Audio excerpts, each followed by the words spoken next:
আসসালামু আলাইকুম এভরিওয়ান। আজ থেকে প্রায় 17 দিন আগে এই কোয়েলের ডিমগুলো বসিয়েছিলাম। আজ প্রায় 17 দিন পর বাচ্চা ফুটেছে। অন্যান্য কাজের চাপে খেয়ালই ছিল না যে বাচ্চা কখন ফুটবে।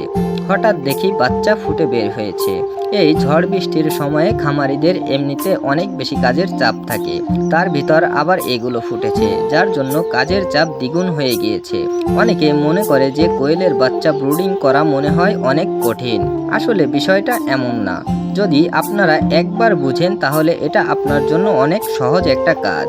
আজকে ব্রুডিং সম্পর্কে কথা বলবো।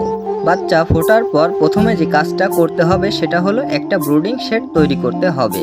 তার নিচে সালার বস্তা বা তুষ দিয়ে পেপারও দিতে পারেন। বাচ্চা ব্রুডিংয়ে নামানোর মিনিমাম আধা ঘন্টা আগে লাল বাতি জ্বালিয়ে দিতে হবে, যাতে করে জায়গাটা আগে থেকে একটু গরম হয়ে থাকে।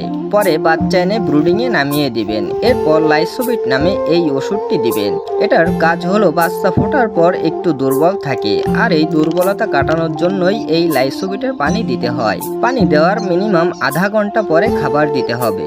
ব্রয়লার স্টার্টার নামে যে খাবারটি থাকে এটা একেবারে গুঁড়ো করে দিতে হবে।